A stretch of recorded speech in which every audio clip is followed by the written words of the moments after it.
इंदौर में गीतकार और लेखक मनोज मुंतशिर इन दिनों अपने खास शो कृष्ण राधा से रणभूमि तक को लेकर मौजूद हैं। 22 और 23 अगस्त को लता मंगेशकर सभागृह में शो के 4 आयोजन होंगे। शो से पहले मनोज मुंतशिर ने कई मुद्दों पर बेबाकी से बात की। कृष्ण की प्रासंगिकता से लेकर जैन-जी और जंतर मंतर आंदोलन तक, सनातन संस्कृति से लेकर सिनेमा और ओटीटी तक मनोज मुंतशिर ने खुलकर अपनी बात रखी। मनोज मुंतशिर के मुताबिक आज की बदलती दुनिया में भगवान कृष्ण पहले से ज्यादा प्रासंगिक हैं। उनका कहना है कि आज की समस्याओं और उलझनों में कृष्ण युवाओं के पथ प्रदर्शक बन सकते हैं। इसी सोच के साथ राधा कृष्ण से रणभूमि तक शो तैयार किया गया है। करीब 2.5 घंटे के शो में कृष्ण की कहानी के साथ उनका दर्शन भी दिखाया जाएगा। कोशिश युवाओं को कृष्ण और अपनी संस्कृति से जोड़ने की है। देखिए, एक चीज ये है कि ये ये हुआ है हमारे प्रभु के साथ कि उनके एक दो एस्पेक्ट ही ऐसे हैं जिन पे हमने ज्यादा फोकस किया और उसमें बड़ा रस था। ऐसा नहीं था कि हमने फोकस करके कोई गलती की। वहां इतना भाव है, इतना प्रेम है, इतना रस से सराबोर है कि हम उसके ऊपर कभी निकल नहीं पाए। लेकिन जब मैं कृष्ण को देखता हूं तो मेरे लिए कृष्ण 21वीं सदी में और 2026 के कृष्ण वो नहीं है जो 50 साल पहले हमारे लिए हुआ करते थे। हमें कृष्ण नए तौर पे प्रेरित करें। जो आज की समस्याएं हैं, जो हमारे सामने आज की उलझने हैं, उन पे कृष्ण हमारे मददगार कैसे हो सकते हैं, हमारे पथ प्रदर्शक, हमारे दिग्दर्शक कैसे हो सकते हैं, ये आप शो में देखेंगे तो आपको पता चलेगा।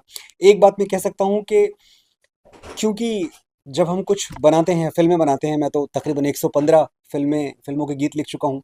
तो एक बात हमेशा होती है, सबसे बड़ा डर ये होता है कि कहीं लोग बोर ना होने लग जाएं। कहीं ऐसा ना हो कि कोई ऐसी चीज़ हो जो कि लोग अपनी जेब से फ़ोन निकाल लें और लोग यहाँ वहाँ ताकने लग जाएं, लोग थिएटर से बाहर चले जाएं।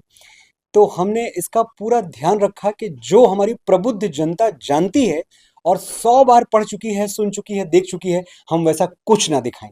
तो मैं एक बात आपसे वचन के तौर पे कहता हूं कि हमारे 2.5 घंटे के शो में कम से कम 2 घंटे 15 मिनट, 2 घंटे 15 मिनट कम से कम आप वो सब देखेंगे जो आपको कभी पता नहीं था। अब अगर हम अपना जो बेटन है, ये जो राजदंड है, अगर हम ये नई पीढ़ी को नहीं पकड़ा पाए तो जैसा कि तो हमसे पहले की जो 2 पीढ़ियां थी वो क्या थी। पहले तो हम भुखमरी से लड़ते रहे, गरीबी से लड़ते रहे। भारत की जो स्थिति थी आज़ादी के बाद हमको पता ही है। जो उसके पहले की पीढ़ी थी वो मुगलों से, अंग्रेजों से लड़ती रही। तो हम स्वतंत्रता और जीवन यापन में इतना आमूल डूबे रहे कि हमें इस बात का समय और इस बात की ज़रूरत अब जाके महसूस हुई है कि हमारी संस्कृति जो हमको भारत को पूरी दुनिया में एक अलग स्थान दिलाती है, अगर अब इसको नहीं संभाला, अब अगर बच्चों ने इस तरफ अपना रुख नहीं किया, वो नहीं मुड़े इस तरफ, उन्होंने अगर कृष्ण को नहीं अपनाया, उन्होंने प्रभु श्री राम को नहीं अपनाया, तो बहुत देर हो जाएगी और बहुत नुकसान हो जाएगा मेरा। जैन-ज़ी और जंतर मंतर आंदोलन को लेकर भी मनोज मुंतशिर ने अपनी बात साफ की। उन्होंने कहा कि कभी युवाओं या जैन-ज़ी को देशद्रोही नहीं कहा। उनके मुताबिक युवाओं को सरकार से सवाल पूछने का पूरा अधिकार है, लेकिन उन्हें आपत्ति उस वक्त हुई जब आंदोलन का मंच ऐसे लोगों के हाथ में चला गया जिन्हें भारत और उसकी आस्था से समस्या है।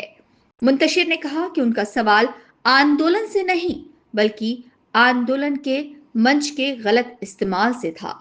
दूसरी बात, आप मेरा बयान जाके ध्यान से देखें, मैंने एक बार भी किसी युवा को देशद्रोही कहा ही नहीं। मैंने जेंजी को देशद्रोही कहा ही नहीं, जेन अल्फा को देशद्रोही। मैं बता रहा हूं, वही जो बात थी वो ये थी, मैंने कहा कि वो आंदोलन जो सही आंदोलन था। और कौन इस दुनिया में ये कह सकता है कि हम सरकार से सवाल ना पूछें? ये तो सबसे खराब बात है। हम 100 बार सवाल पूछेंगे और सरकार को जवाब देना पड़ेगा। इस देश का युवा, पहले तो मैं बहुत खुश हुआ इस बात पे, वो पूरा इंटरव्यू आप देखिएगा, मैंने उस पर अपनी खुशी, अपना हर्ष जताया है कि जो सत्याग्रह इस देश की नींव रही है, महात्मा गांधी का देश है, वहां अगर बच्चे सड़कों पे उतरे अपना अधिकार मांगने के लिए, तो इसकी तो जितनी प्रशंसा की जाए उतनी कम है।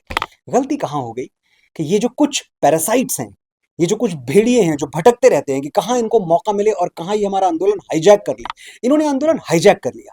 ऐसे लोगों को उस मंच पे जगह दी गई जो कश्मीर को भारत का हिस्सा नहीं मानते। ऐसे लोगों को उस मंच पे जगह दी गई जो कहते हैं कि अरे वो राम कौन है, सीता का पति।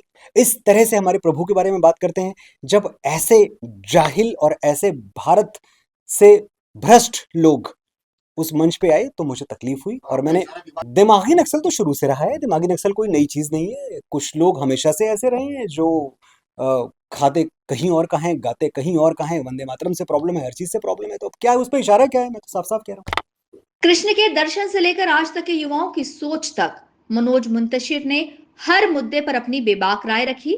उन्होंने युवाओं से कहा कि आधुनिक बनिए, लेकिन अपनी भाषा, संस्कृति और अपनी जड़ों को मत भूलिए। वहीं राजनीति में आने के सवाल पर साफ कहा, अगर देश ने बुलाया और मौका मिला तो वे अपने कर्तव्य से पीछे नहीं हटेंगे। लेकिन राजनीति में आए तो मकसद सिर्फ एक होगा, देश की सेवा।